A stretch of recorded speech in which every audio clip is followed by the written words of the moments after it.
कांग्रेस अध्यक्ष मल्लिकार्जुन खड़गे के महाकुंभ स्नान को लेकर दिए गए बयान ने राजनीतिक हलचल मचा दी है। मल्लिकार्जुन खड़गे ने कुंभ में बीजेपी नेताओं के स्नान पर सवाल खड़े किए हैं। उन्होंने कहा है कि गंगा में डुबकी लगाने के लिए बीजेपी नेताओं में होड़ मची हुई है। गंगा में डुबकी लगाने से गरीबी दूर नहीं होती। मैं किसी की आस्था को ठेस नहीं पहुंचाना चाहता हूं। खड़गे ने बीजेपी पर आरोप लगाते हुए कहा है कि ये लोग हजारों रुपए खर्च करके कंपटीशन में डुबकियां लगा रहे हैं। जब तक टीवी पर अच्छी तस्वीर नहीं आती तब तक डुबकी मारते रहते हैं। ऐसे लोगों से देश की भलाई नहीं होने वाली है। अरे भाई, गंगा में डुबकी लेने से गरीबी दूर होती क्या? आपको खाना मिलता पेट को। मैं किसी की आस्था के ऊपर ठोस नहीं लगाना चाहता हूं।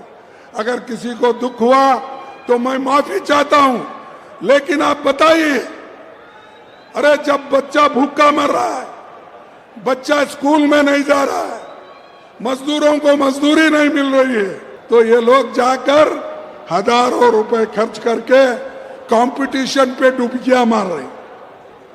कंपटीशन में एक डुबकी मारता दूसरा, और जब तक वो टीवी में अच्छा नहीं आता तब तक डुबकी मारते रहते।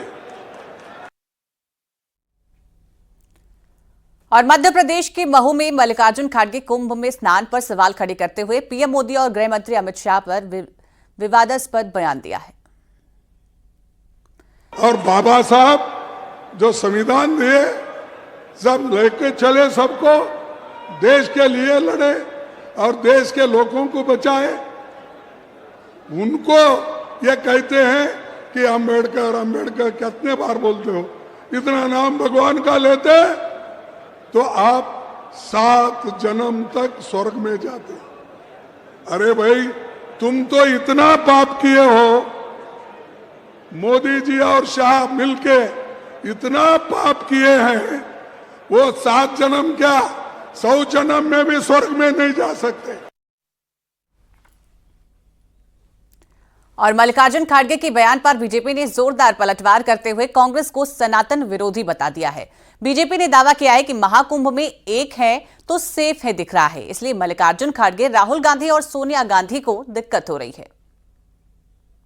कि जहां इस आस्था के प्रति पूरे विश्व में भक्ति का भाव है, वहीं भारतवर्ष में भारत की जो सबसे बड़ी विपक्षी पॉलिटिकल पार्टी है, वही महाकुंभ और इस आस्था को नकार रही है, उसका मजाक बना रही है, मखौल उड़ा रही है।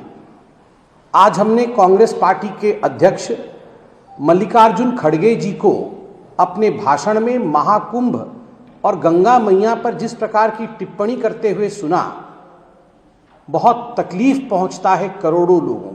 कांग्रेस पार्टी को इस बात से नफरत है कि महाकुंभ पर एक है तो सेफ है दिख रहा है, महाकुंभ पर सनातन की भव्यता दिख रही है। इसीलिए इनको महाकुंभ में जो व्यक्ति, जो सनातनी डुबकी लगाता है, इनके लिए वो पापी दिखता है। ये तुष्टीकरण करने वाले लोग, जिनने भगवा को आतंकवाद से जोड़ा था, जिनने सनातन को डेंगू, मलेरिया, एड्स कहा था, आज वो समझ चुके हैं कि राहुल गांधी की रणनीति हिंदू समाज को बांटने की फ्लॉप हो रही है। 40 करोड़ से ज्यादा श्रद्धालु सनातन की भव्यता का सम्मान करते हुए महाकुंभ में आ रहे हैं। आज ये स्पष्ट हो चुका है कि कांग्रेस पार्टी सनातन विरोधी है और महाकुंभ में आ रहा हर शख्स सनातन प्रेमी है, सनातन की भव्यता का सम्मान करता है। और इंडिया गठबंधन में कांग्रेस की सहयोगी समाजवादी पार्टी ने मल्लिकार्जुन खड़गे के बयान से किनारा कर लिया है। समाजवादी पार्टी के प्रवक्ता फखरुल हसन चांद ने कहा है कि मल्लिकार्जुन खड़गे को अपने बयान पर पुनर्विचार करना चाहिए।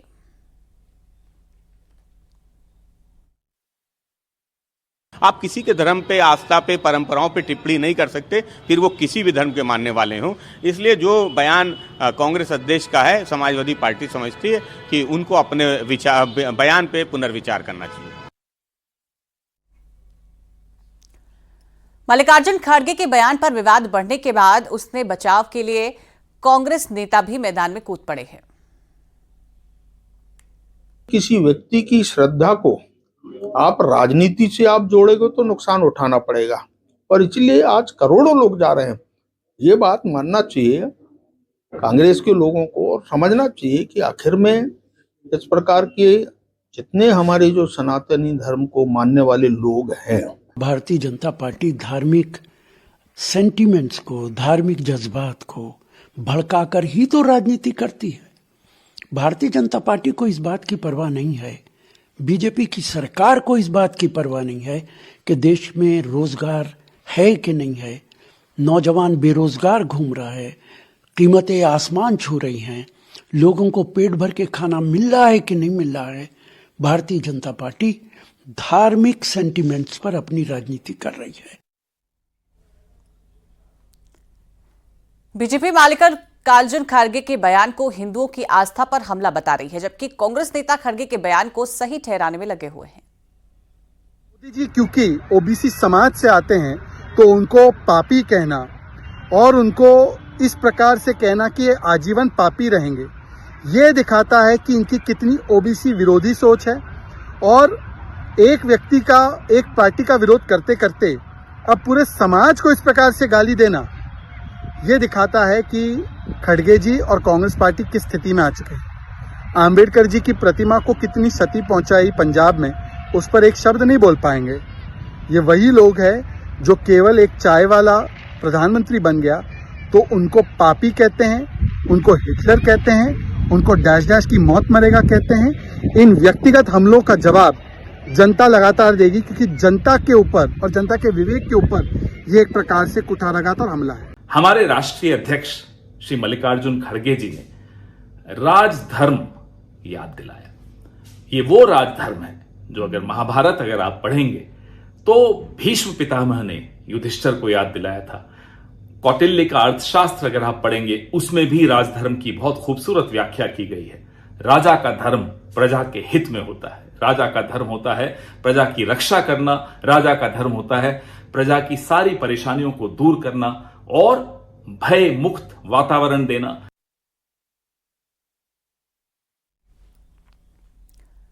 और खड़गे के बयान पर बीजेपी की ओर से लगातार चौतरफा पलटवार किया जा रहा है। मल्लिकार्जुन खड़गे का बचाव कर रही है। और आप चारों तरफ अगर कैमरा घुमाओ तो आपको उड़ता हुआ जनसैलाब दिखेगा। ये इस बात का परिचायक है कि आदरणीय अखिलेश जी ने भले ही संगम में डुबकी लगाई हो, लोग कह रहे हैं उन्होंने तो आस्था की डुबकी लगाई है।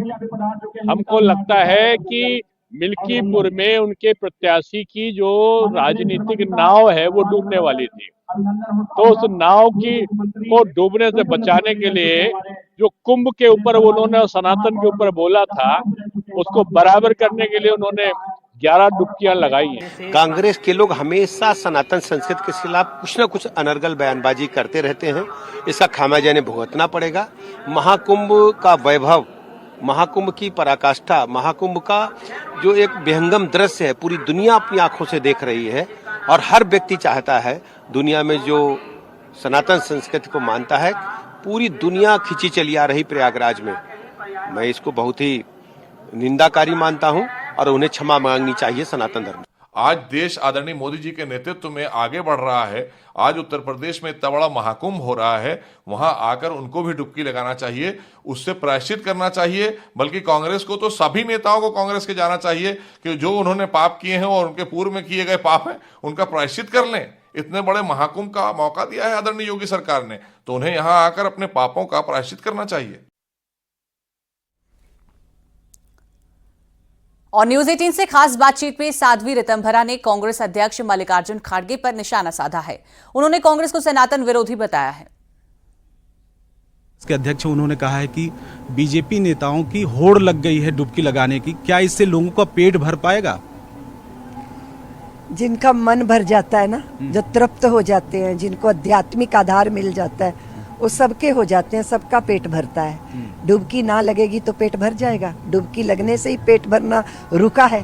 और जो पूरे भारत के अंदर हर व्यक्ति के सुख का, उनकी सुविधा का ख्याल रख रहे हैं, तो ये तो राजनीतिक वक्तव्य है, इस पे मैं क्या टिप्पणी करूंगी। ये ईर्ष्या बोल रही है। क्या डुबकी लगने से कोई, अगर मैं नेता हूँ, देश का कोई पद भी मेरे पास है, पर अंततोगत्वा किसी हिंदू माँ ने जन्मा है ये संस्कार देकर कि तीज पर, त्योहार पर, पर्व पर और 144 वर्ष के बाद आने वाले अवसर का जो है वो लाभ लेना चाहिए, धर्म लाभ लेना चाहिए। इस पे किसी को कोई आपत्ति तो नहीं होनी चाहिए। अगर किसी को है तो फिर है, तो अब इसका तो कोई इलाज नहीं हो सकता। और वहीं महाकुंभ में धीरेन्द्र शास्त्री ने न्यूज 18 से खास बातचीत की है। उन्होंने कई सवालों के जवाब दिए हैं। कांग्रेस राष्ट्रीय अध्यक्ष मल्लिकार्जुन खड़गे के बयान की भी उन्होंने निंदा की है। साथ ही बाबा बागेश्वर ने एक बार फिर हिंदू राष्ट्र की मांग की है। पर भी लोग राजनीति करने लगे हैं, टिप्पणियां करने लगे हैं कि इससे गरीबी दूर नहीं होगी। एक नेता कह रहा है गरीबी दूर नहीं होगी, डुबकी लगाने से पाप दूर नहीं होगी। क्या कहेंगे महाराज जी आप? ये मूर्खतापूर्ण बयान है। देखिए, संसार में हर काम गरीबी मिटाने के लिए नहीं होते। हज की यात्रा गरीबी मिटाने के लिए नहीं होती, या कैंडल जलाना, चर्च में जाना भी गरीबी मिटाने के लिए नहीं होते। कुछ पीस के लिए भी होता है, कुछ आत्मिक शांति के लिए भी होता है, कुछ अपने लिए भी होता है, कुछ अपने कल्चर, अपनी संस्कृति को बचाने के लिए होता है। सनातन का मतलब भारत, और भारत की संस्कृति है ये।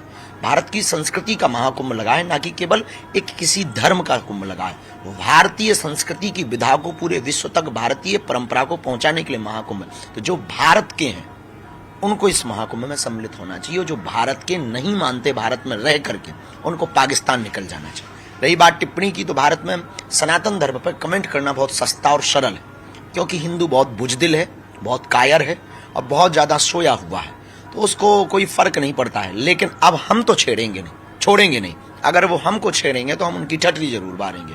तो जो कमेंट कर रहे हैं हम उनको यही कहेंगे, कायदे में रहोगे तो फायदे में रहो, चुप रहो, यही बेहतरीन है। और हम ये भी कहना चाह रहे हैं आपकी न्यूज 18 पर पहली बार, वो एक बार यहाँ आके देख लें, अगर घर वापसी ना कर लें तो कहना। ये आपने बिल्कुल मन बना लिया। बिल्कुल मन क्या बना लिया, यहाँ लगभग 2 करोड़ प्लस साधु महात्मा हैं, जोगी हैं, जपी हैं, तपी हैं, सन्यासी हैं, बैरागी हैं, ध्यानी हैं, ज्ञानी हैं। वो अनूठा संगम, वो फक्कड़पन, वो संगम का किनारा, देखो क्या उदारता है। और हम लोग इतने उदारवादी चरित्र के हैं, दूसरे मजहब के लोग तो स्त्रियों को अपने मस्जिदों में एंट्री नहीं करवा पाए, और हम तो भोग्या नहीं पूज्या मानकर माताओं को स्वागत कर रहे हैं। और भारतीय तो छोड़ो, स्टीव जॉब्स की पत्नी भी आकर के कमला बन रही है, वो भी डुबकी लगा रही। सर, धर्म संसद में बोर्ड के गठन की बात हो रही है, आप सहमत हैं? सनातन हिंदू राष्ट्र बन जाएगा तो ये सब अपने आप, देखिए हम सनातन बोर्ड बने या ना बने, पर बक बोर्ड बंद हो, हम इस बात से सहमत। और प्रयागराज की अद्भुत तस्वीरें दुनिया देख रही है। गृह मंत्री अमित शाह ने संगम में पवित्र स्नान के लिए पहुंचे थे, लेकिन संगम में डुबकी लगाने के लिए वो अकेले नहीं पहुंचे। देश के बड़े बड़े साधु संत अमित शाह के साथ थे। साधु संतों ने अमित शाह को संगम में पवित्र स्नान करवाया।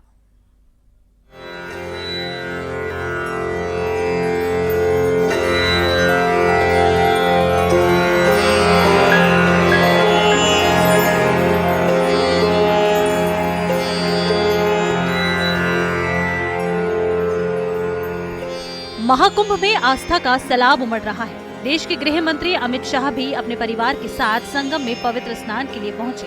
गृह मंत्री अमित शाह भी उस उत्सव के साक्षी बने, जिसका साक्षी इस वक्त सनातन धर्म से जुड़ा हर एक व्यक्ति बनना चाहता है।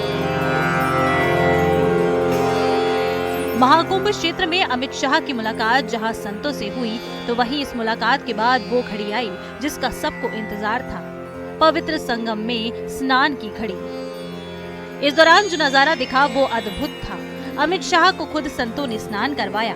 जूना अखाड़े के महामंडलेश्वर अवधेशानंद गिरी, योग गुरु बाबा रामदेव सहित कई संतों ने अमित शाह को पवित्र त्रिवेणी संगम पर स्नान कराया।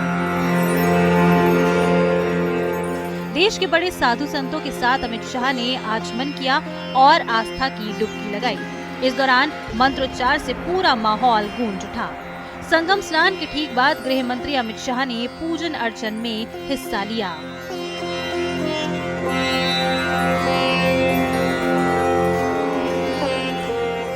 पवित्र संगम में स्नान के बाद अमित शाह ने गेरुआ वस्त्र धारण कर संगम तट पर पूजा अर्चना की। संगम पूजा के दौरान अमित शाह के साथ उनके बेटे जय शाह ने भी बेटी पत्नी के साथ गंगा मैया की आरती उतारी। महाकुंभ में स्नान करने के बाद अमित शाह ने अक्षय वट के दर्शन भी किए। स्नान ध्यान के बाद गृह मंत्री ने संगम तट पर भोजन किया। भोजन के बाद साधु संतों ने गृह मंत्री शाह को कई सनातनी वस्तुएं भेंट की। गृह मंत्री शाह ने श्रृंगेरी मठ के विदुशेखर भारती और पुरी पीठ के शंकराचार्य निश्चलानंद का भी आशीर्वाद लिया। योग गुरु बाबा रामदेव ने गृह मंत्री अमित शाह को सनातन धर्म का गौरव कहा है। उन्होंने इस समय को भी सनातन धर्म का गौरव काल बताया। अमित शाह को संगम में पवित्र स्नान करवाने के लिए साधु संतों के साथ सीएम योगी भी मौजूद। संतों के सानिध्य में स्नान कर अमित शाह भी भाव विभोर हो गए। महाकुंभ को सनातन संस्कृति की अविरल धारा का प्रतीक बताया गया। संगम तट पर पूजा अर्चना कर देशवासियों की समृद्धि और उन्नति की प्रार्थना की गई। न्यूज़ 18 के लिए ब्यूरो रिपोर्ट।